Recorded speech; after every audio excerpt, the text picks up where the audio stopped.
Hey guys, welcome back to another episode of Greenlit and Grounded. In today's episode, we had the pleasure of sitting down with director Cat Hostick. She gave some incredible advice for emerging filmmakers of getting their projects off the ground. She also talked about the practical side of casting from a director's perspective. She also gave us some hopeful advice on how to use AI as a tool for filmmakers. If you guys enjoyed the episode, make sure to share with a friend. If you're watching on YouTube, subscribe, give it a like. Spotify, give us 5 stars, or Apple Podcasts. We don't judge. And enjoy. Cat Hostick, Hello. thank you so much for being here. Thank you for having me. You were talking about music videos and how you got your start there. And you were talking about how music videos allow directors, especially those who are up and coming, to learn and grow their style and learn what they want to say with their directive lens. What would you say is Cat Hostick's style when she's going into preparing a film? Sorry, in terms of like what I learned from music videos? Well, or either whether it's you learned from music videos directly, or how has your style grown, and what is it right now when you're making a film? What makes it a Cat Hostick film? What's your spin on it? Right. Well, I think with music videos, like I guess I don't know how to answer that like without answering two separate answers. Go for it. So like music videos, I think one thing I learned from that, music videos are really great to start with because it's just like you can make so many mistakes and there's only like sometimes I feel like you're only using 30% of the footage that you get. Yeah. And there's just lots of room to explore. I think one thing I learned in music videos is like you should always come with a plan, come in with a shot list, but you don't have to be like married to anything specific. Like just kind of, work with everybody in the moment to see what the best thing is or like the most creative solution. And you think that's true and translates into making films as well, like even non-music videos? Yeah, that's Great. what I love doing. Like I don't like to be too married to stuff because you have other collaborators with you. It's a team effort and you have to have a vision, but I also think, actors will obviously have their take on that and you want to give them that autonomy, and then like the DP will have certain ideas. And I think some directors get very married to a specific vision, and then problems could occur on set and you can't get that. You don't have time or whatever. So it's Got to bob and weave. Yeah. So it's nice to like, you have to prep, but then you also can like adapt in the moment and then like see what everyone else brings. So on that note, I want to talk about meaning of life. There's a couple long one-er shots, just a continuous shot without Especially a in cut. like the beginning. Yeah.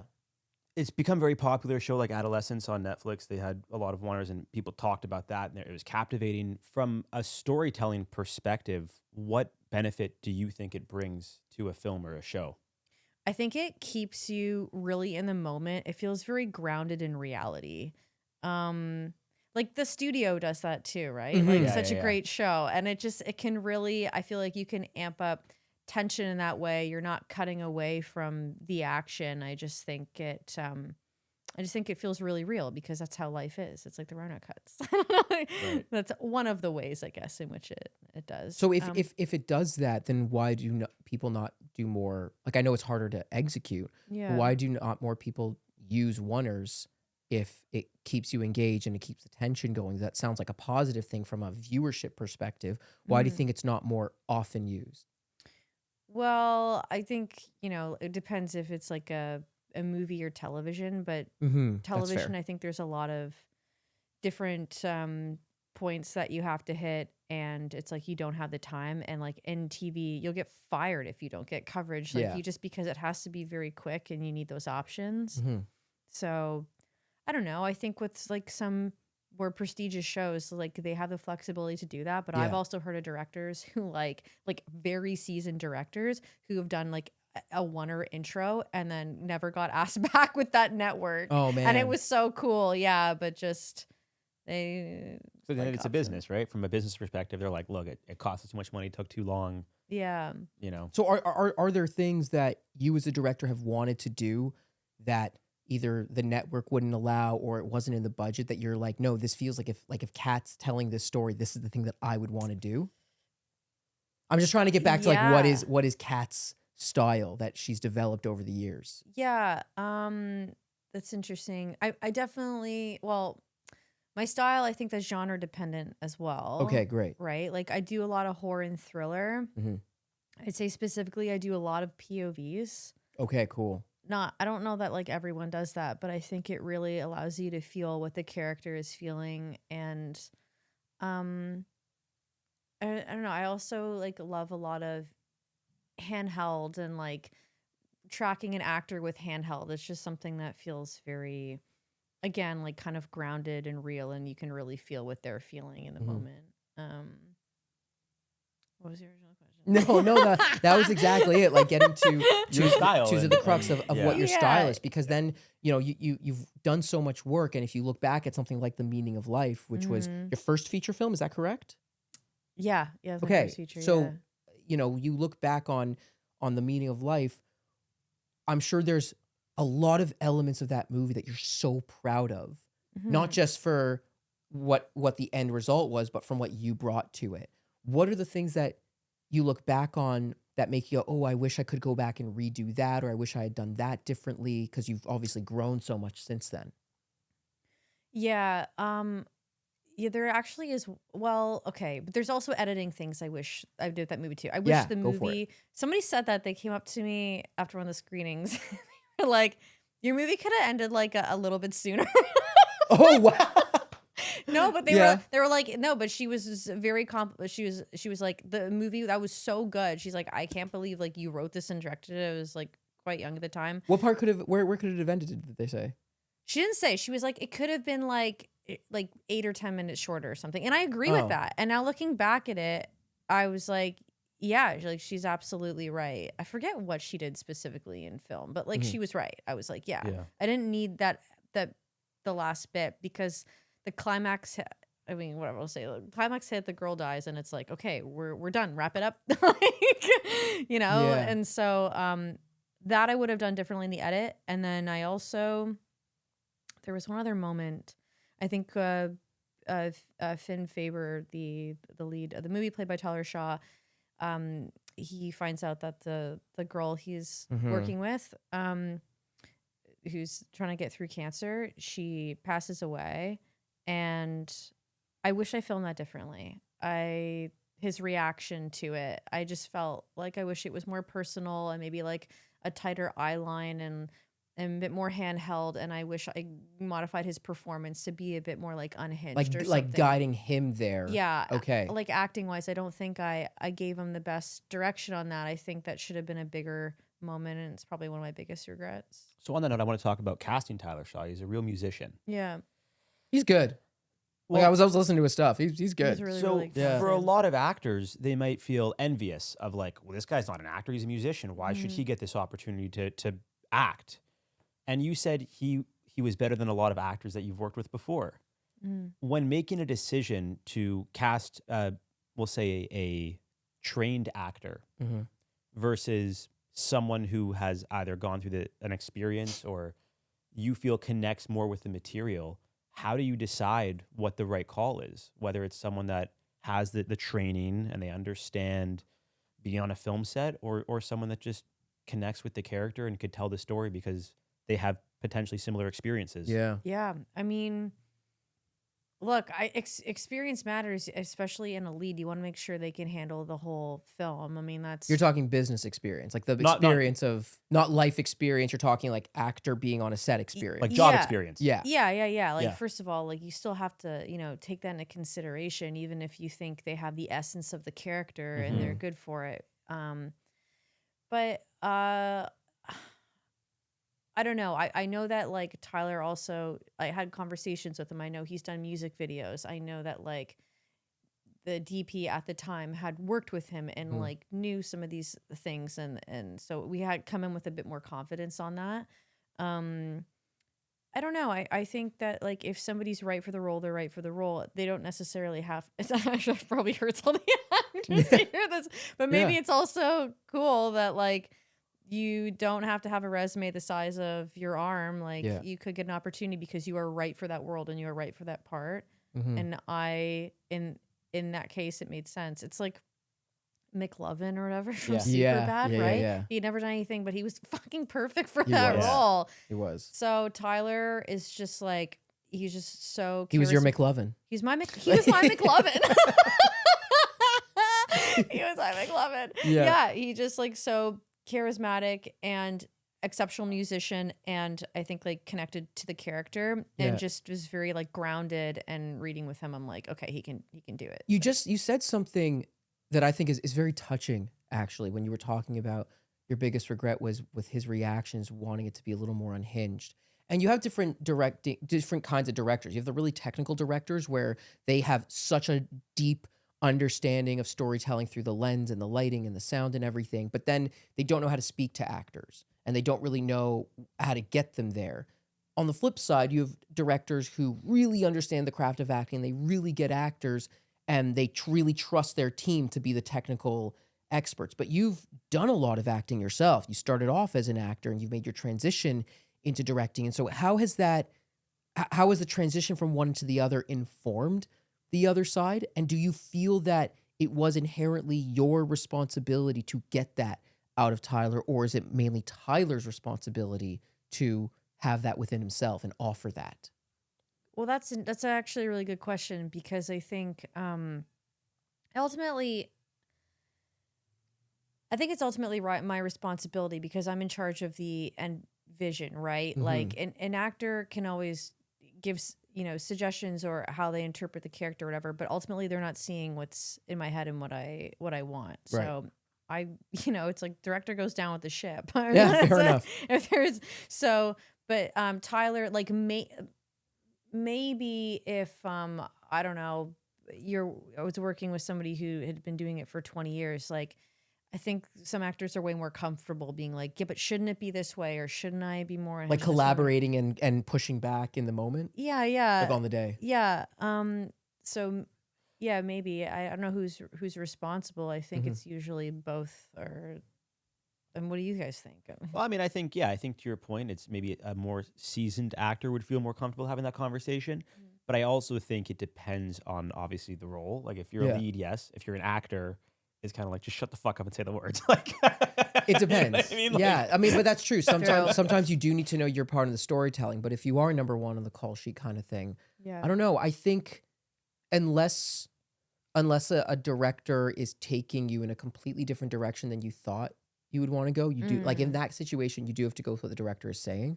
I don't know. For me, I'm coming in with a butt ton of ideas and holding myself accountable. And talking again, you had conversation with Tyler beforehand, having a conversation about what those ideas are and like, what I want to come in with, but what those other options are, so to speak. I do think it is a team effort. But going back to the second part of the question, how do you feel that your experience as a director informed your acting and vice versa? Because now as a director, you know how to deal with actors and talk to them. How has that grown over the years? Yeah, that's interesting. I guess it's changed my perspective in a few different ways. Because you really, it's like you have a different lens when you look over material as a director versus an actor. Even if you do both and you have an experience doing both, maybe you guys have that experience. It's very strange. Like, so now, because actors will point things out to me, and even about like some stuff that I'll completely miss, or like our whole production team will miss, and we're like, how the fuck did we miss that? Like, because they're looking at it from a completely different perspective. Like, what's motivation? What do you have an example of that offhand by any chance? It's okay if you don't. I'm just curious. No, it's more like a lot of it's like logic gaps, and some of that comes down to like the writing, like character logic gaps. But then it translates into like or like, what was one? What were we filming? I don't know. No, this is a bad example. That's fine. No, I was thinking I was like shooting something as an actor though in Budapest, like this show, and this actor, the really big director, and the actor was like, if a bomb just went off, would there be people milling about outside? But I'm like, how did she not catch it? It was like right from the building. I'm like, oh yeah, and like nobody caught it, and they were filming it, and he's like, should I say something? Yeah, I'm like. Yeah, well, I think we should. Like, it's a hard thing if you maybe like, Totally. But he did, and she was like, "Oh my god, thank you so much for saying that." Right. But it's like stuff like, I don't know, your head's in a different space than people, and like a director, you have so many different things in your mind, or you're looking at it through a different lens. So that's kind of a bad example, but that actually happens a lot. So now I try, when I take a script I'm directing, I read it every character through their lens. And then I also read it through my lens as a director. And what are the things when you're reading it through the lens of a director, are you looking at it from a shot perspective, or like what is that lens? How can I describe it? It's just perspective. I don't even know if it's like the way I'm seeing the movie visually with shots. Fair. A lot of it is for sure, Yeah. but then it's not even just that. It's just the way it's the story. It's like, and then things start to occur about shots. And you're like, oh wait, this makes sense. I mean, would it be fair to say maybe, when you're looking at it from a character's perspective, it's how they fit into that world. When you're looking from a director's perspective, similar to an audience, you're seeing all the characters' worlds interacting with each other, not just that singular perspective from that character. Yeah, exactly. And then that's what, when you start to find like, I work a lot in thriller and stuff. So there's a lot of like red herrings and things that have to add up. And then so when you start catching some of these things, does it all make sense and stuff like that, looking through different lenses of different characters. So, yeah. So I do want to talk about what makes a good filmmaker. You have a quote here from, was it Ochi magazine? Is that how you say the magazine name? Ochi, I think. Ochi, yeah. So you said, we have receipts. This is a quote. This is a quote from Cat. This is a quote. Oh god. I think filmmakers make the mistake of being obsessed with the result and not the process, and they think that winning an award validates them as being a good filmmaker. It doesn't. So what makes a good filmmaker? Yeah. Well, to say that, I mean, like there's so many good movies that are made that never really even get seen, never get awards. And same with like actors, right? I was just gonna say, same with actors. Like there's tons of actors that don't get recognition for the incredible work they do. DiCaprio, like he didn't. Yeah, no one knows that guy. Well, no, but he didn't win an Oscar until the Remnant. There's so many other better movies before that. Yeah. Catch Me If You Can. Yeah. Titanic. I don't know. There was so many, and so that's just the way it is. But what makes a good filmmaker?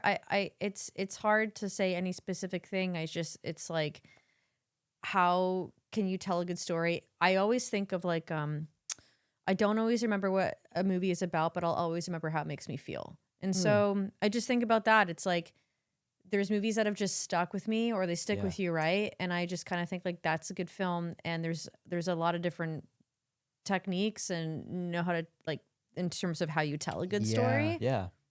But that's to me like what it is. Did you see Sentimental Value by any chance? No. So it's a film that it's a very slow paced film, and I know some people who, they're not actors, so maybe I appreciated it more from an acting lens and maybe not the filmmaking lens, but they said that while it was a beautiful film, and even technically speaking, it wasn't that great because it didn't engage them enough. And I'm like, that's fair. If you want to look at a film as good, bad, right, wrong, whatever, through the lens of did I feel engaged, okay, that is a lens you can look at it through. I look at it and like even though yes, it was a slow burn, I personally was engaged the whole fucking time. And like I sat there with my girlfriend, we watched it, and we were both like in tears afterwards. And it was so beautiful and it was so moving. And I go, okay, so it wasn't necessarily a bad film because while it didn't engage that person, it did engage something within me. Right. You know? And so again, this notion of what makes a good or a bad filmmaker, if we look at the result and the laurels and the awards, it's like, sure, that we got, there's some sort of metric, I guess, but that doesn't inherently change or determine the value of that piece of art. Yeah, that's a really good way to put it. I think ultimately they say art is subjective, right? Yeah, Is it it? is. So what? Yeah, That's really smart of you, man. Thank you very much. Yeah. No, but to the point of like, It if something doesn't win an award, that doesn't necessarily mean it's bad, but someone still might not like it. Right. Like, there are films that I personally wanted to walk out of the theater from that during award season, everyone's like, oh my God, I was obsessed. And I was like, I was bored as shit. I'm not going to say what it was. Yeah. But I was not a fan. But I'm like, it's not my cup of tea, Hamnet. That just wasn't for me. You don't like Hamnet? Not at all. Oh, wow. Bro, I was so fucking bored. But Hot again, take. it Roast is not my cup of tea. And everyone else loved it. And I was like, it just wasn't for me. It doesn't mean it was bad. It just wasn't for me. But can you appreciate, are you able in your mind to distinguish Yes. the difference between like Yes. you don't even know what I was going to say. No, but assuming Okay, go for it. Read my mind. a good film versus something that just wasn't for me. I thought the acting was unbelievable. Okay. I thought, is that what you were going to ask? Yeah, it is one. See? Yeah. It's like I fucking know you or something. Oh. But again, I can say, and maybe it's because I'm in the arts, I could say it's just not for me. I think other people that aren't would just say it was just bad. I just didn't like it, so it's bad across the board. So important distinction. Right. Art because is you weren't subjective. feeling it. Yeah, I wasn't feeling it. You weren't even here for our last interview, but we talked about that. We talked about this notion of feeling it. What and the fuck is it? Like this important. There's this emphasis on, I didn't feel it. I'm like, okay, but it's not important that the actor feels it. You know, it's important that they feel something, but not necessarily it in terms of what they want to think or what they want to feel or what they think they have to feel. Because if it's really in the moment, it's going to happen in whatever way it wants to. Yeah. If it's most important, does it evoke something within the audience member? Do they feel something? Yeah, if an actor gets to feel something, that's a cherry on top, but that's not the why. That's not the purpose of it. Yeah. You stole that from Ryan Gosling. Did you actually? Did I? That was the clip I sent you.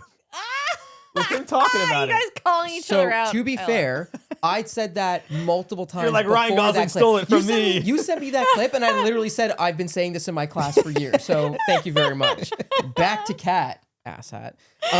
Okay, going back to your directing, though, something that you have talked about is the ageism in directing. But you have a lot more experience than so many people way older than you.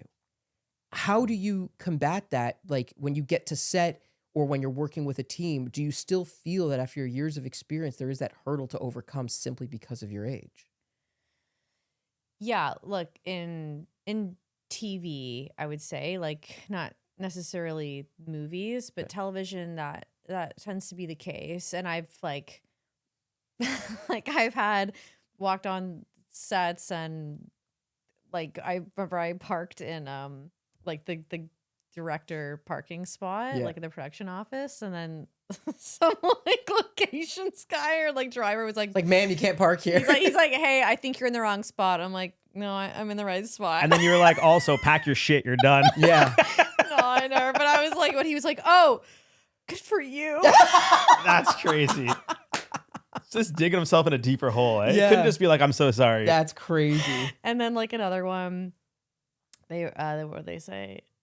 Oh, we were looking at a location, and then he was like, oh, you might have I'm not going to say specific what department, but they were like, oh, you might have to French reverse here. Do you know what a French reverse is? I'm like, is this guy serious? Yeah. And then I was like, oh, and then I got comfortable with him like later, and we actually You're like, hey, remember when you asked me if I knew what a French reverse was? Yeah, I'm like, remember when you asked me if I knew what a French reverse is? I'm like, is that because I'm a woman or I look young? Hey, atta girl. No, but we were so close to that, and then he laughed. He was like, in all fairness, a lot of directors don't know what that is. I'm like, well, they really shouldn't be directing TV. Yeah. So, but for the people that don't know, what is it? Are you serious? Yeah, for the audience, okay, all right. not for me. So if like you can only use like one side, like I don't want to give it away what we were doing. If you can only use this side to shoot on because that wall is like all studio or it's just a white wall, it's boring. You shoot the same wall, but you like reverse like what shoulder you're on for the reverse coverage. So it looks different. So it's basically instead of swapping the side that the camera's on, you basically swap the stuff on the inside and just use that back wall as the same backdrop. Yeah, it's just using the same wall, but it's a cheat. Right.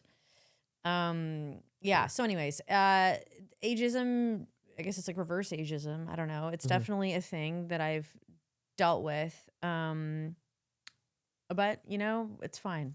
Here I am. Yeah. No, absolutely. I mean, the proof is in the pudding, and like, you know, it's also it's a mindset of all the people that are shifting in the industry in terms of who they're working with and the predisposed ideas we have about them. Doesn't make it right or wrong. It just kind of like is one of those hurdles we all have to overcome. Even on the side of an actor's, like, you know, I know so many people who are like of a certain age, but they look a different age. Yeah. Either older or younger, and then they have to deal with being seen in a certain light, even if that light has nothing to do with who they actually are, and they have to contend with that. For sure. Yeah. Tough for actors too. Yeah. In a Medium article, you did talk about the importance of honing your craft. And I'm obviously a big proponent of honing your craft, whether it's as an actor, an acting teacher, anything that's a craft process oriented thing. And for you, it was cutting off all else and focusing on directing. And you felt that really grounded you in that. And I'm just curious if after doing it as long as you've been doing it and focusing on the craft, there's also other business networking things that are important as a director, whether it's who you know, the funding that's coming with it. do you feel that one is inherently more important than the other, or do they each feed each other, or where do you start? Sorry, you're saying in terms of directing, acting, producing. Sorry, so like, when you as a director, Yeah. there's the honing your craft as a director, Yeah. and then there's also the business of being a director. Yeah. And sure, you can know certain people in network and get certain opportunities, and then there's also the actual execution of it, like making sure you know what a French reverse is. Right. You know, and so which one do you feel is more important or has more weight that causes the other one, if so? Why am I having about me answer this question? Sorry, I'm just like No. Here, let me. I'll just simplify simplify it. Honing your craft versus just the business networking. side of it. Yeah. Look, I think both are obviously important. But I don't know. I just think film and TV, it's a business. I think there's a lot of talented people who don't work. And so I think you have to do both. Like the reality is if you're not talented, you're not going to get hired again unless you're somebody's buddy, right? Like I just think that's the reality. So I think that the business side is important to get opportunities, and then you have to do a good job and be a team player, and I'm like, so. But would you say the being good at it would be more important than getting the opportunity first? Because if you get the opportunity and you squander it, then you're kind of fucked, right? Yeah. I was talking to a pretty big producer about that like many years ago before I was directing TV. And he's like, you get one shot. Yeah. Because I'm like, I'm ready. And he was like, well, if you fuck it up, they're not going to ask you back. And it's going to be very hard for you to get back on network television. He's like at all? Like if you're shooting for, because there's other networks. So if you shoot for one network and you fuck up that opportunity, no network will take you on as a director. It's not that no network will, but it's very insular, and like people talk and they'll call other productions and be like, hey, how did she do on this production? Why did she only do one episode? Or why? Or how did she do on her episode? Or like they talk, and they all kind of, I think a lot of people know each other. So I think that's kind of what he means. Yeah. So yeah, I don't want to say that one's more important than the other. I think they're both important. Equally important, sure. I don't know how to quantify it really, That's but fair. they're both important. So my question is, back then when you said you were ready, looking back now, do you think you were ready? I'm trying to remember what I was doing at that time. You know what? I could have done it, but it would have been better to do it when I did it. I think it was maybe a little early. Like I learned now in retrospect, like doing so many shows now, I've done like 25 or something like that. Yeah. At the time, I'm like, no, you know what? If I was doing like the one show that I was supposed to was shadowing on, I'm like, probably wouldn't have been ready for that. That's fair. Yeah. That's it's a fair. lot. There's a lot going on. Do you find that there is a difference between directing for like a big streaming platform like a Netflix versus doing like an independent self-produced feature film? Because both have their pros and cons, but how do you as a director approach the storytelling differently? What are some of the constraints or freedoms you have? When you're working with a network or studio, I mean, they have a lot of things to say, and that was the most polite, that's the most diplomatic way of saying that. Yeah. They have a lot of things to say. Just in case any When you say, you mean like executives watch this, like creative control, like in that sense? Yeah, 100% creative control. It's a very big problem with like the shot list and example, or with like a take. No, not shot list. They don't. Well, studios, if you're doing something much bigger movie, they could ask to see shot lists and stuff like that. Or sometimes there's a lot of previs. No, it's a lot of it's in the edit actually, or when they're seeing dailies, or they want to have influence in casting. Like I've had to fight networks on casting. Yeah. So yeah. Like what do those conversations look like? It'll be like we get people from casting, and I'm like, okay, here's my selects, and the network a lot of the time, like, or sort of TV movies, for example, they'll come with the leads already cast. Right. So, but sometimes like I'll be like, oh, I really like this person, and they're like, no, we're gonna go with so and so, and then I'll have to be like, yeah, but this is why it doesn't make sense, and I'll try and tell them, and then what are those things? What are the things that you have to say to fight for that actor that you want to pick? It depends on the situation. I'll be like, I'm picking up on, I'm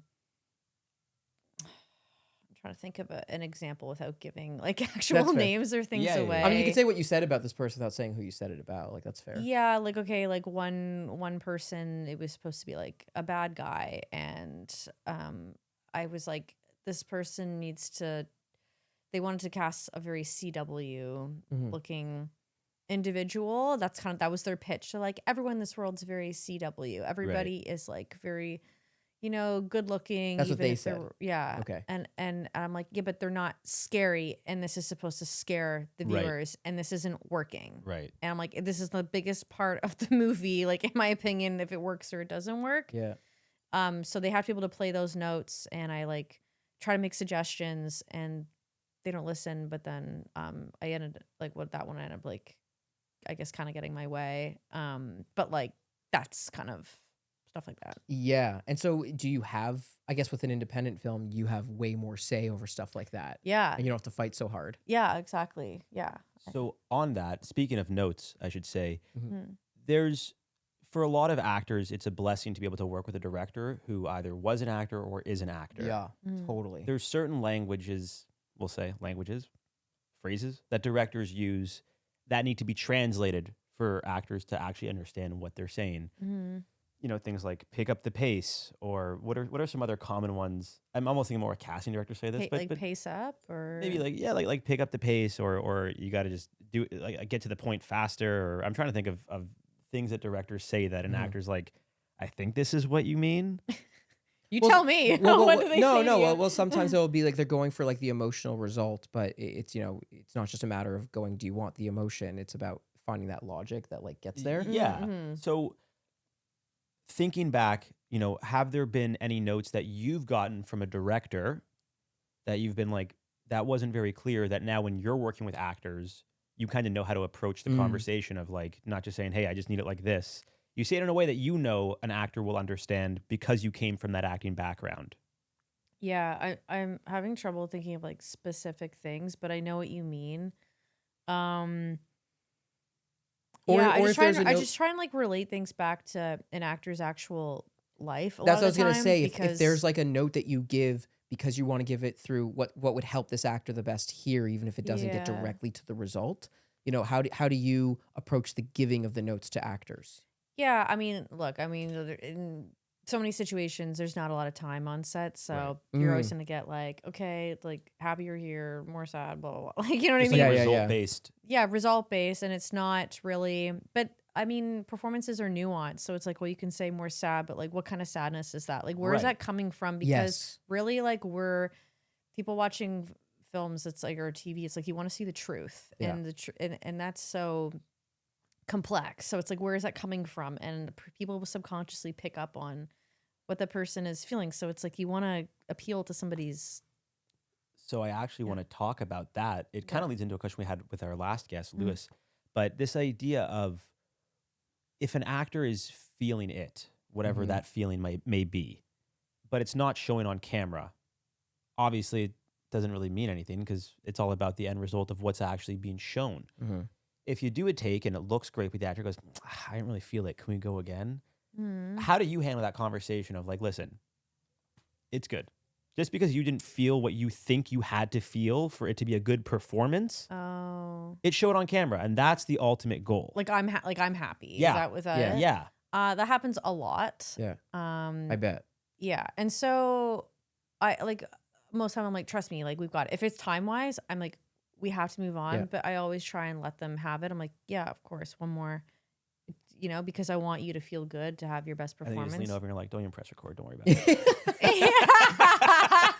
You're like, we got it. Just like, don't waste the film. You got it. That was great, man. Yeah. Okay, moving on. I mean, we're not rolling films, so might as well just grab it. True. But yeah, no, I'll just for them because I know as an actor too. Right. But you can't tell. It's like I don't know if you guys can, but sometimes like when you do a take, you're like, that wasn't good. Everybody was like, that was awesome. And you're like, really? I didn't feel it. And it's like, I can't tell as an actor. It's actually the opposite effect for me.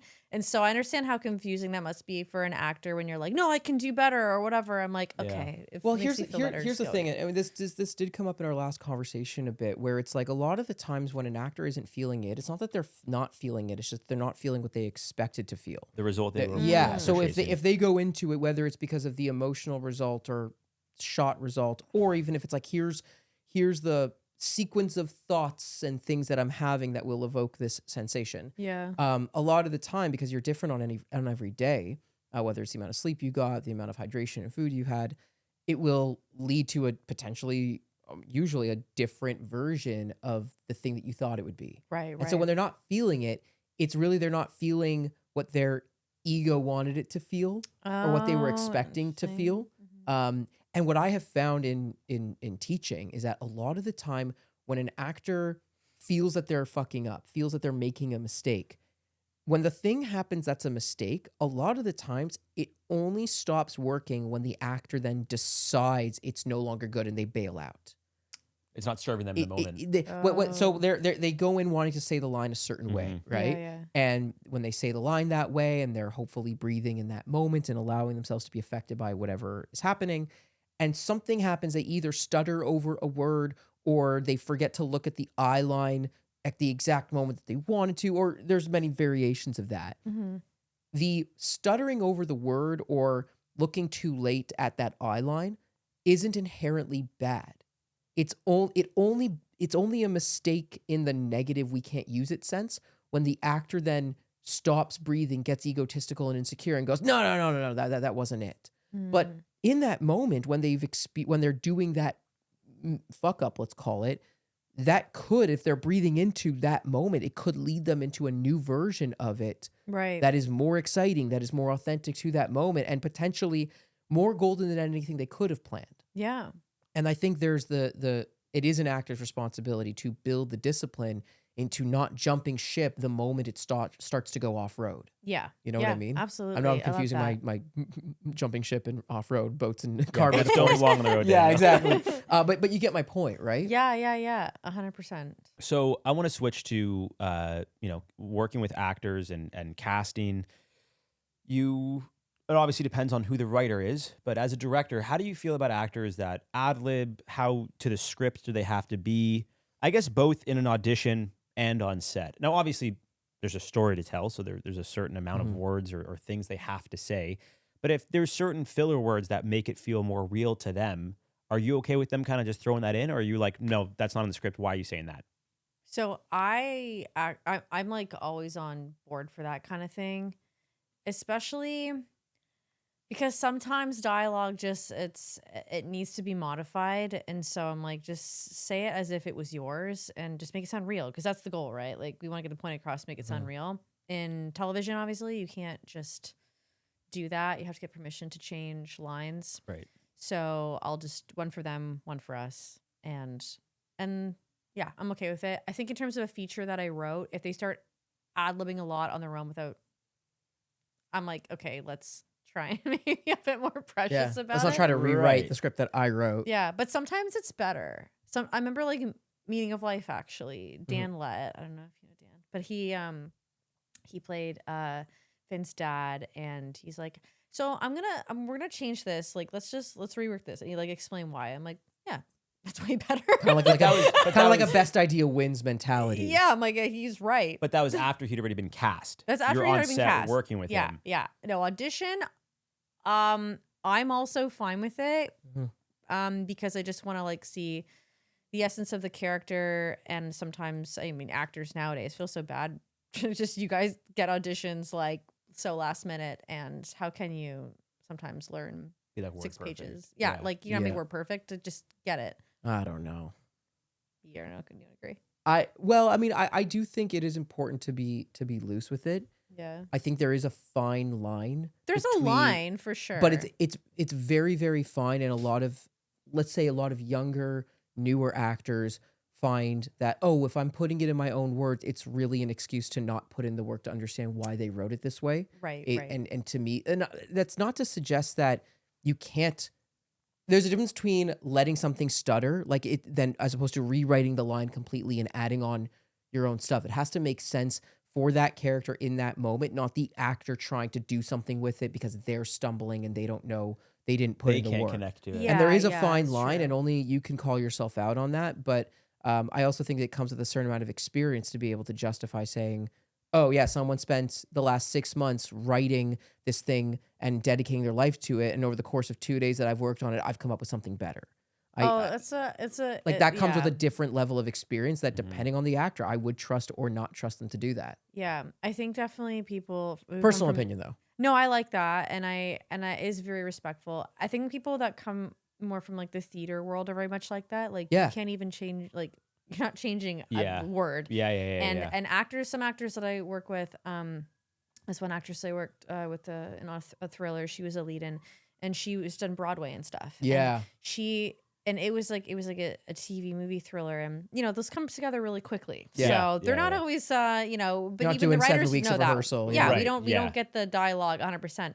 So I'm like, when we can change it, she's like, no, I can get it. And she wouldn't let up. She was Yeah. like, don't worry, I can get this every single word, and I can make it make sense. Yeah. Yeah. And even if it was difficult, and I was like, oh, I appreciate that you're doing that.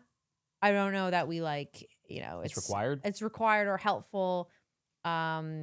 But I respect it. Yeah. Yeah. Fair enough. So I am curious when, well, 2 questions here actually. When you are directing something, are you looking at every tape? Is it just castings like here are our top choices and you just trust that? Or do you want to see more than the, however many, I don't know what the number is on average, 5 top choices, 3, whatever the number is? Or you say, no, I want to see all.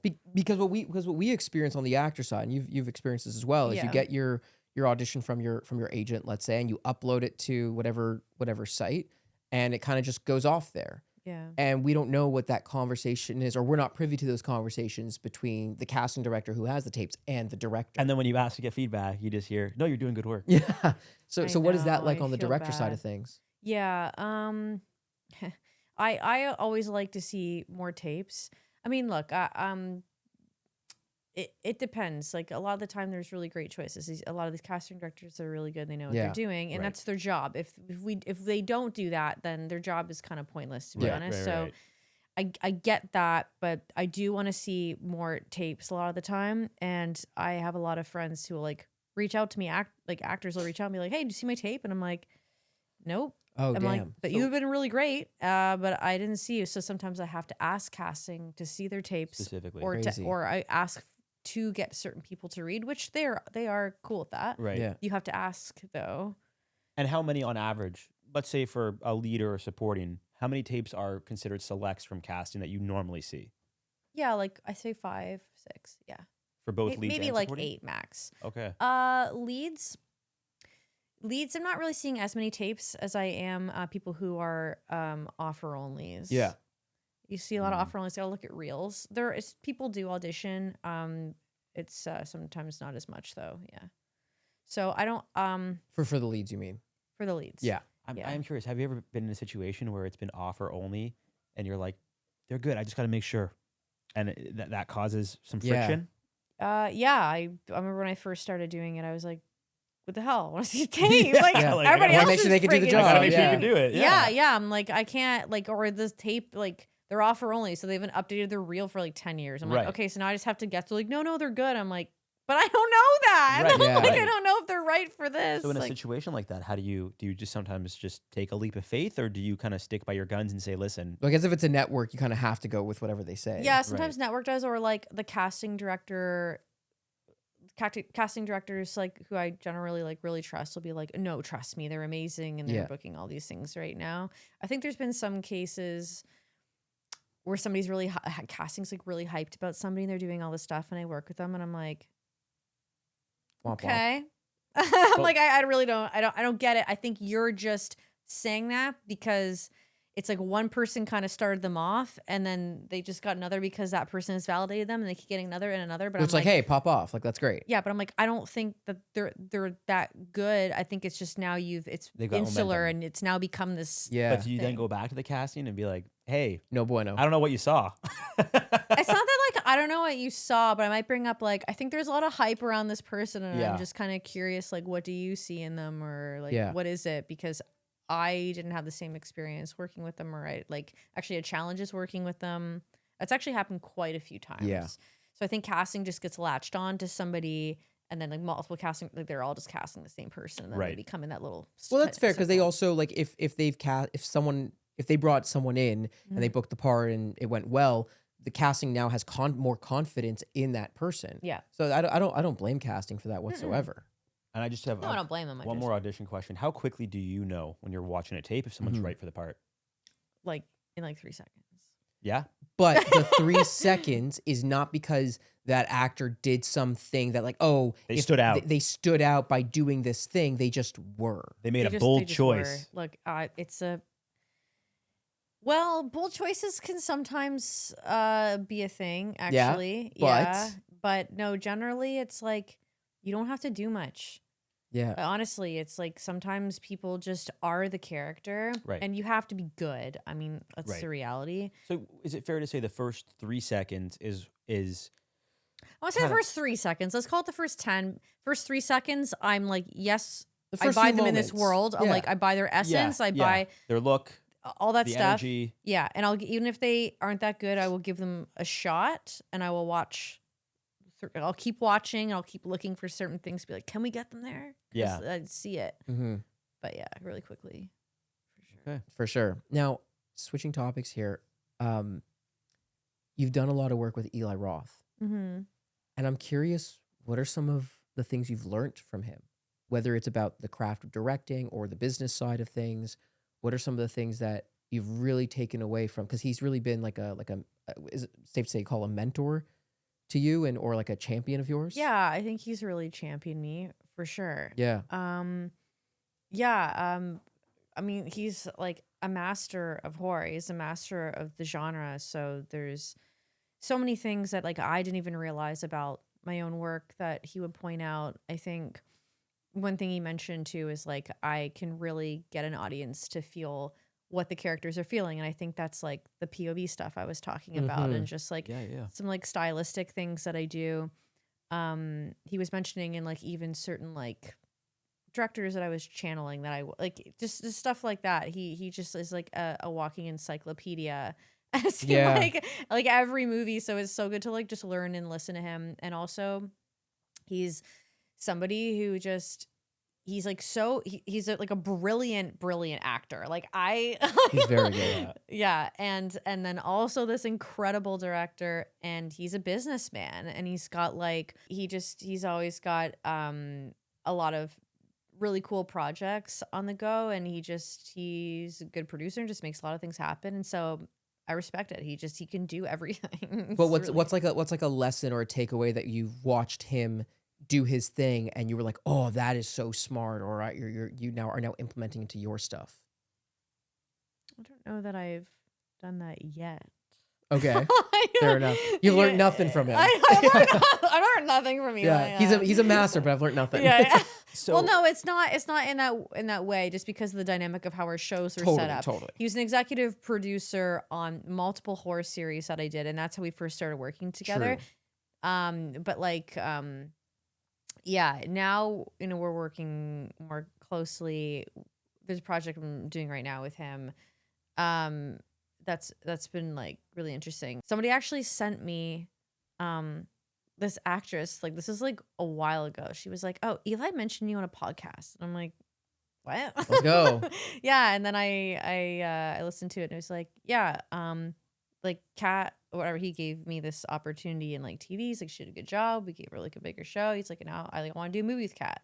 And so we've been like chatting. And we're like, we got to do a movie. That's great. Let's go. Yeah. So no, he's a cool dude and very talented. Logistically, making the jump from writing and directing short films to longer length feature films. Mm-hmm. Again, logistically, how do you do that? For a lot of actors that are now writing, for a lot of writers that are directors, they could get together and, skeleton crew, couple $1,000, put something together.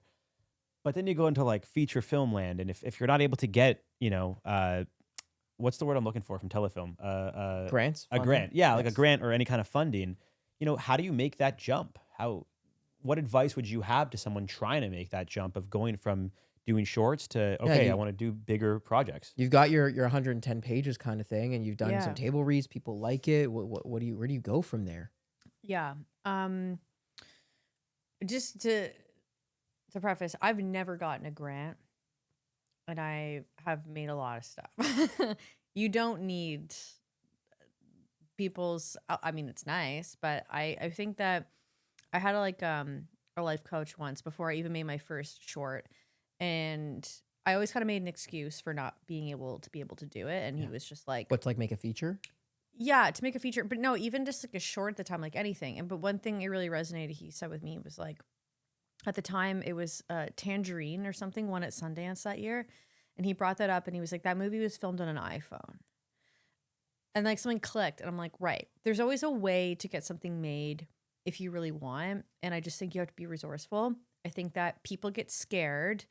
In terms of a feature film, it seems very daunting or something. Yeah. But if you can make a short film, you can make a feature film. You just think of it as like 4 short films or 5 short films. Right. Like, there's really no difference. It's just, I think people have a mental block where it's like, oh, I don't know. Once you do it, you can do another one. If you did a feature, you'd be like, oh, maybe I can do a series. Like, it's just... Yeah. Because you haven't done it, you feel like you can't or something. I think a lot of people make short films for the amount of money they pay for a short film. Like, you could have made your first feature for that amount of money. Just be resourceful. Like, maybe don't do a war epic that you're trying to do for $120,000. Don't have a helicopter coming in for your 12-minute short. Yeah. Like, what? Like, do something like it's really smart. Like The Undertone, right? Or you look at like Corey Stanton, his film. He's a Toronto filmmaker. These guys did a movie where it's basically all in one room. Like, shoot something that's contained. Yeah. Minimal actors, minimal everything, and then like just, I don't know, do your first feature like that. I think if you want to do something much bigger, then maybe hold off until. But I think what's interesting about that is that a lot of actors and creators are writing stuff so that they can act, and so they think about the kind of thing they want to act in, and they write that. But realistically, writers have like a bunch of projects on the go. Most of the stuff that they write, people have no idea about them because they're sitting on a hard drive somewhere there, and that writer or director or creator is waiting for the opportunity to make that thing under the right conditions. Whereas a lot of actors are like, I'm writing this short so I can be in it and do my own thing or get my actor card or whatever the case is.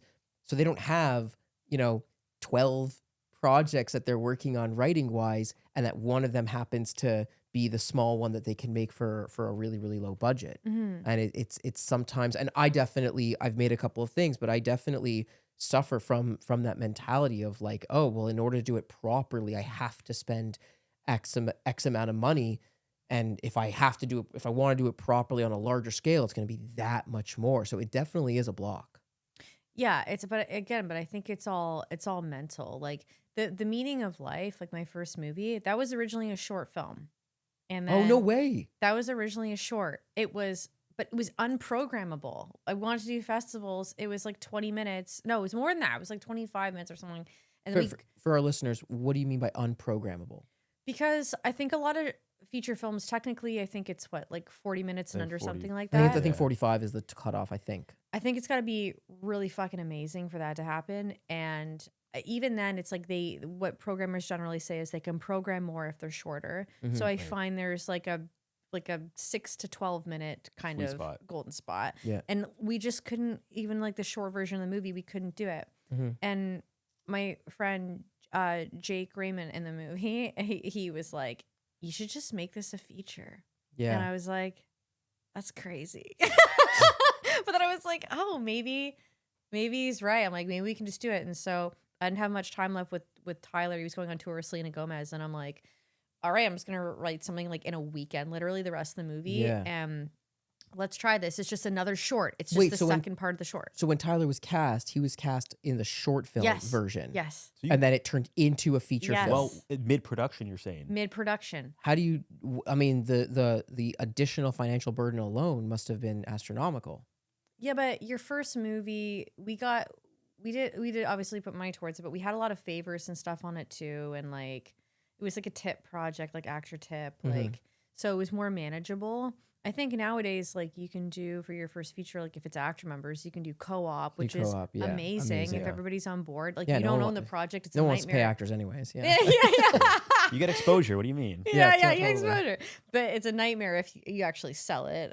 But yeah, you can do that. It really is a mental block, I think, for people. But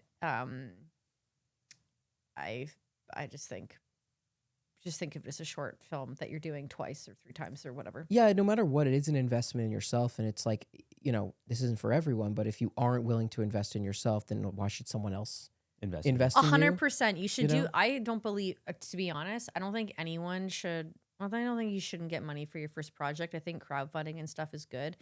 But getting money from investors and stuff is a little scary for your first one. Like you really don't know what you're doing. You're handling someone else's money and they don't even know what kind of product you're going to release. Yeah, and you want control over it too. It's better to just make it with your money. You'll appreciate it more.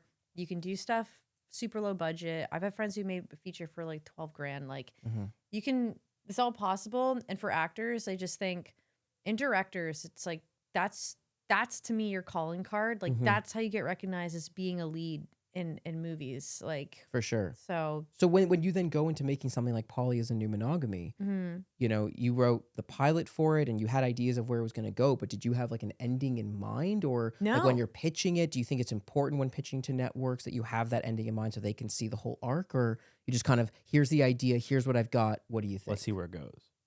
Honestly, for Polly is the New Monogamy, I didn't even have that in mind. I just wanted to, I was doing a lot of stuff in like television and like other stuff that I was more doing for money or like at the time, and stuff that I wasn't like so passionate about. And then I'm like, I've always wanted to do a show like Sex in the City or that kind of thing. Yeah. So I'm like, I'm just going to do this for me. This is one for me. Passion project.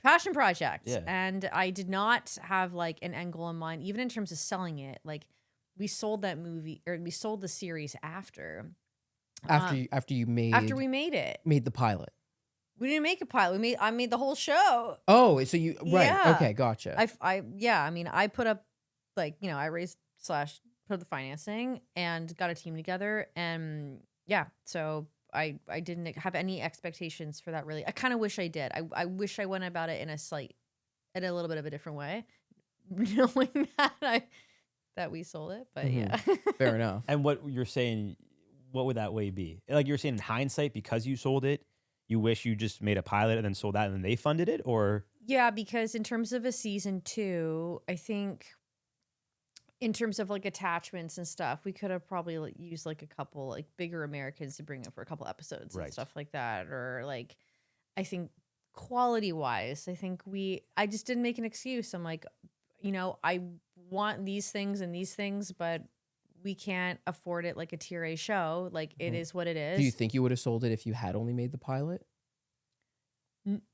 No. Like I sold it as a 6 episode series. That's what was interesting to them. It's like it was a, but no, I think maybe as a teaser or something like that, and the pilot script, I could have sold it and it could have been redeveloped or something like that in a bigger way or something. Well, you mentioned the bringing on of the Americans. I mean, you've done the work in the States, right? Like you bounce back and forth between here, New York, LA. We're talking about that before.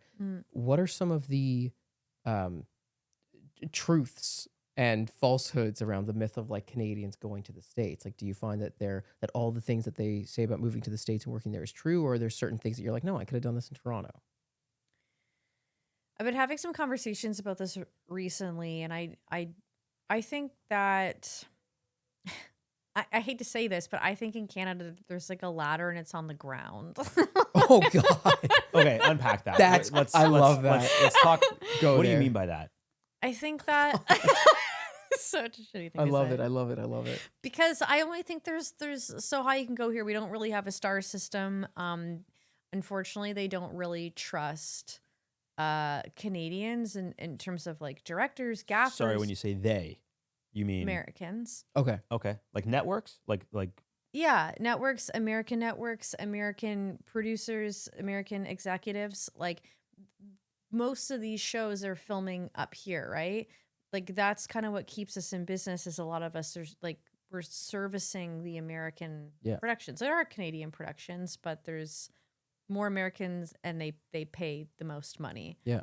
So I think in terms of, again, like I used to work on like back in the day, I was like an AD on like really like big shows, and I would see like these Americans come in for like day player roles. Yeah. And I'm like, why are you here? Like Yeah. I know a million of you here that are really good. Like, we don't need you here. So I went to school in New York, and I've had more friends come to Toronto to film stuff that people here could have booked than jobs they've booked. Than jobs that the Toronto people have booked. Yeah. And it's insane. It's so not fair. It's so not fair. And so I would say that it is important to get into the American system. The reality is you get in the American system and you end up filming back up here anyways, but I do think you get bigger opportunities, and you kind of get that like validated by them to now work up here on their productions. Yeah. Right. So you kind of just get your foot in the door there to come here. Yeah. And then once you're here, you're still a Canadian, but they're like, oh, but we know him, so he's okay. He's okay in our books. Yeah, that's generally what I'm seeing, and I still firmly believe in. Like, I really do believe that Canadians should have American management or agents. Mm-hmm. Yeah, I think it's important. So I'm curious. But one more thing I want to say on that. One more thing. Yeah, shut up, Jared. Please. Shut up. You're the guest, not me. No, but I still think you can make things happen here. There's, again, like in terms of movies and stuff. Yeah. Like that's what really excites me about like a lot of like actors and stuff making their own indie films, and especially genre, because those have a chance in an international market to like blow up and become famous. And I have friends that like have gone that route. So like you can make stuff happen here for sure. Mm-hmm. But you know, in terms of television or, you know, really big point. Studio movies, like, Yeah. So I'm curious, what practical advice would you give either a young director or actor, because you've done both, but with all your experience in both sides, what's some practical advice that you could offer someone listening? Well, is what we were talking about before is like make your own stuff. Don't find an excuse and just do it. Don't find an excuse, and like find a project that you're really excited about, that you want to be a lead in, or even like a really strong supporting. Like if you could somehow do some kind of indie movie with like a bigger Canadian or some kind of American actor, and you can get some financing or something for it and be like the strong supporting, and it's like a killer role for you. Fuck yeah. Like I just think producing, you should learn how to produce as an actor. And if you look at majority of the actors in Hollywood and look who's current, they're all They all have their own studios and making their own studios. stuff. They do. That's the reality, and they keep themselves working. Like even like Adam Sandler, like who's hiring him? He's a huge example. Yeah, but no one's hiring him. He's making his own stuff. Hires himself. Yeah. Sydney Sweeney, she has her own production company. She does everything. Also to the Adam Sandler point, I don't think unless he was making his own stuff, he would have been able to do Uncut Gems. No one would have quote unquote let him do it. Right. And I'm so grateful because it's one of my favorite fucking movies I've ever seen. And it's like he knew that was in him, and he hedged his own bet. I love that. I'm so glad he did that. But it's such an important lesson of like backing yourself and knowing who you are and what you bring to the table. Yeah. Uncut Gems. Uncut Gems. Exactly. Yeah. So it's huge. Again, you're kind of, I don't want to say that's a U.S. model. I think it's just. No, but it is a U.S. model from the perspective of, I mean, we've had other guests here and they kind of say similar versions of the same thing, where it's like the Americans have this anything is possible mentality. And I do think we need to adopt that more here. I think, you know, when I went to the States and I came back here, I think one of the things that has helped me stay in the game is this anything is possible, go mentality that I think a lot of people are, you know, they want to take on, but it's not inherent to us in the way that it is down there. Yeah. Like if you said here to an agent, you tell me, but like if you went to your agent, like, I want to be a fucking star. Like I'm like, that's what we're going for. They'd be like, calm down. In the States, they'd be like, fuck yeah, you are. It's interesting. One of our other guests, Daniel Gold, he's a writer. He just sold a movie to Amazon.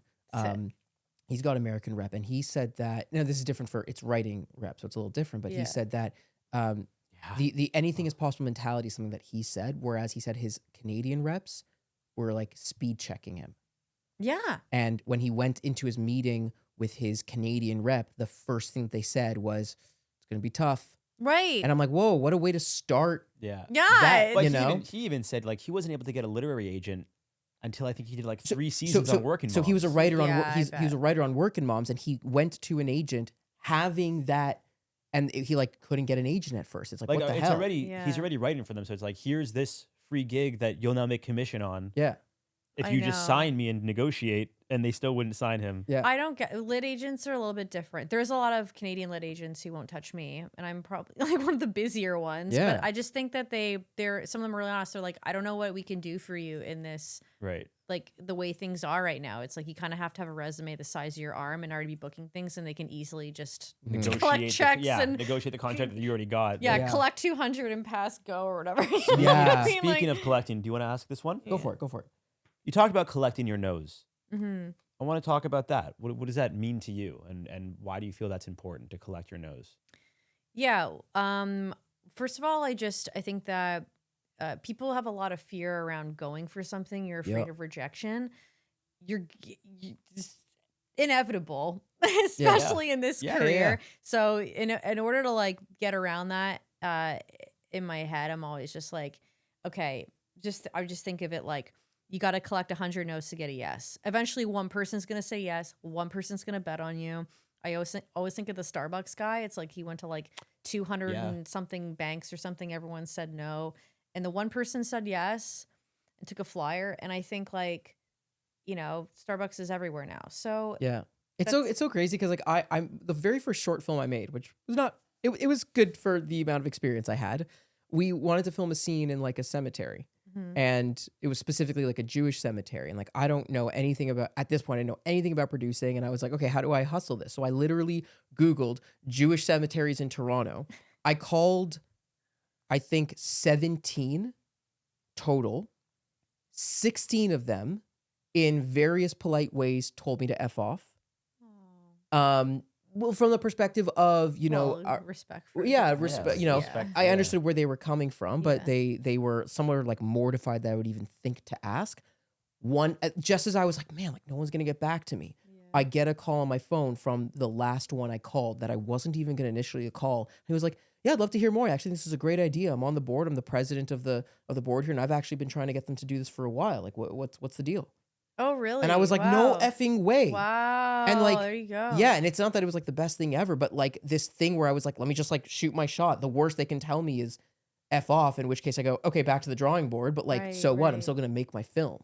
Yeah, good for you. But exactly, right? It's like you weren't even going to contact that person or someone you didn't think of. I just think it's like, I had to go to like the 4th page of Google to like find that. But you never know where the yes is going to come from. And sometimes it's not, it's just not even in the most obvious way, or I don't know. So yeah, collect the no's. For sure. Love it. We do have to wrap it up, but I want to ask you, like we've been asking all of our guests, what is particularly inspiring to you artistically right now?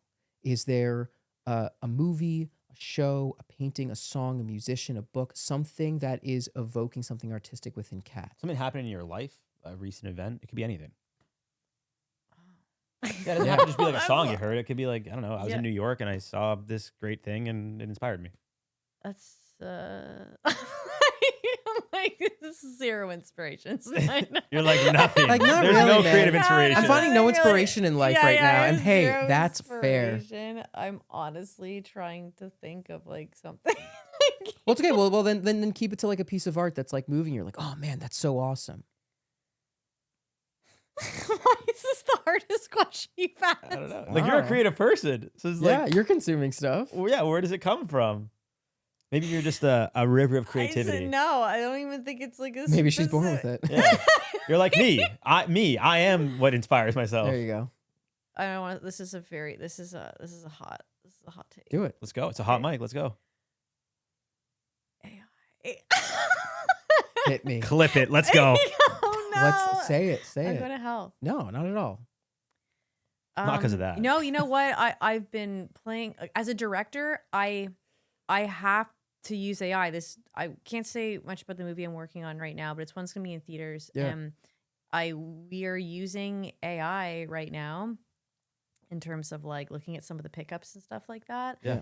And as a director, I feel like that's the next. You need to know that if you're gonna work in the future, you just can't escape it. And so I've been playing around with it, and I've been like, my mind has been blown by what you can do with it. And then also I've been making some stuff. Like I made like a pretty sick trailer with AI. Yeah, incorporating AI, and I was like, incorporating AI. I think there's a big difference between fully relying on it and using it as a tool. No, I'm using it as a tool. That's what I mean. Like, I don't actually think it's a hot take to say that AI is liberating in look at all the things I can do with it to tell the story I want to tell. Yeah. I think the moment it starts truly replacing everyone, there's a difference between the two. But as a tool, no. Yeah. Let me ask you this with AI, because I don't think we're going to escape it in the industry, right? If there was like, let's say like agencies went away and there was like AI agencies, and they meaning instead of my rep, it's an AI representing an AI agent, me. Yeah. So then like directors or anyone could just go to this AI rep and be like, hey, I'm looking for an actor for my movie. This is the character description. It's Western. It's this, it's that, whatever. And then they're like, and the thing is like, okay, we have some actors for you. They pull actors from the roster and they give an AI self-tape. It's just a first tape. Your second tape is going to be in person, but this shows like basically like what you're roughly capable of, the essence of the character. Because a lot of the time, like I told you, when I first see somebody, it's like, do they fit into the world? It allows actors to not waste their time. The hundreds of hours that actors spend doing self-tapes that are never even going to be seen by a director is huge. So do you do that, or are you like, no? So I think it's interesting. I think for me, it's like, you know, something that I think is really big for any artist is like, no one is capable of being you. That's what makes every artist unique, is like your own personal life experiences. So for AI to represent me, I feel like it's impossible because it can't. Like, only I could emulate me and my experiences. Does that make sense? Yeah, I hear what you're saying. I think from like the sense of what does he look like in a cowboy hat and like a handkerchief or whatever, bandana, you know, sure. Like, yeah, if you want to put me in wardrobe to see if I fit that image. But from like an actual energy perspective and like acting perspective, I don't know if it would be beneficial or detrimental, because if it was able to show something that I actually don't have, whether it's a vibe or an energy, then that's not going to be good. Whereas if it does the opposite and it doesn't show what I could do, a director might be like, oh, that's not the vibe, but I could do it, but I'm not even getting that chance to show it because AI couldn't. Does that make sense? Yes. But what if your booking rate went up 50% from doing that, and the directors are still happy with you on set? I think I would do it. Fuck it. I want to work as an actor. There it is. You know what I mean? It's not like it's yeah, again, I'm using it as a tool. Yeah. As long as it's not taken away from my artistic endeavor. Like if it's just getting me closer to the end goal of working, sure. Okay, good. I might get some shit for that, but that's my personal opinion. So look, I think if the conversation is around AI right now, no fucking chance. Because I don't think AI is good enough right now. And not to say like, oh, it can't possibly capture me because it's not good enough. I think like I've seen like literally, I'm in the process of editing a short film, and like just for fun, my co-executive producer like put our prompt and put some of the footage like into AI, and the thing it spat out was like, yeah, like we were laughing at it, and we weren't putting in a prompt that was funny. We were putting a prompt that was like serious, right? And it did not represent the point of the film, did not represent the tone, did not represent like any of that stuff. Got it. Okay. So I think in terms of AI right now, no. I think down the road it would depend. I don't like the idea of AI getting rid of my agent, because I do think having an actual teammate that you can talk to and plan with, that's really important to me. If my agent used AI as a tool, I would be more open to that, but it would have to have so many regulations in place in terms of like, if you can use it for these purposes and not these purposes. No, you can't take this trailer of me and use it for your film and create like other things. And yeah, I think to Jared's point, if it's a matter of like wardrobe and stuff like that, so you can see what it is, I feel like I would need to pre-approve the images, not just it generate and spit it out. But like right now, if you look at things on like Google AI, for example, it's still, it gives you the most generic version of that stuff. It just guesstimates. It's what's the most common guess of this information. And so much about what we talk about with actors is the specificity. And so until it gets to that level of specificity, I'm open to it getting to that point. But there would need to be so many like rules and regulations in place around the use of that. If those were in place and AI was that effing good, and I get to keep my human agent and my booking rate went up, and then sure, then it becomes a tool that does help my career. But I'd be very, very hesitant until that point. And I got to jump in and say I would love to keep my human agent as well. Yeah. Because I realized I did not make a comment about that. Yeah. I'm open to an AI agent. Yeah. Just saying. Okay. Well, Kat, thank you so much for coming in. I really appreciate also enduring the backup singer. You know what? I changed my mind on what inspired me today. That guy? That guy inspires you today. Yes. Great. I don't know who it is. Keep it going. You just keep it going no matter what. We will keep it in there. Speaking of plugging things, do you want to plug socials or anything directly to camera? Anything you want to promote? Anything you want to leave the audience with? All right. Follow me at Cat Hostick on Instagram. And I've got some exciting projects coming up. A thriller called Eternal, which should be out next year. Let's go. Let's go. All right, now let's try 2 starbursts into a mouth. You didn't cut right yet? No, I didn't. Okay, I'm going to Don't move worry, the I microphone. washed my hands. I'm not worried. We've tried this. I 10 times. didn't wash my. Yeah, we did. No, but I'm not worried. We've tried this 10 times, and you've almost hit me in the eye 3 times. Yeah, so it's but fine. this is the one. Yeah. I'm just molesting. All right, this is the oneer. This is the oneer that we're not cutting. Yeah, let's do this one take, and we're ending it. Okay. I'm moving the microphone out of the way. Here we go. You're gonna go both at the same time? Yeah. That's how it's gotta be. Okay. Oh my god. We got this. Ready? 3, 2, 1. I got it. Wait, did you get to it? I got mine in my neck right here. Oh my god. I still caught it though. Look, it's right here. You wanna zoom in? I did better 2 at once than I did trying to It's do right it there. I one. caught it in my neck. That's amazing. That Right there. Oh, All right, that's a Right wrap. there. Well done.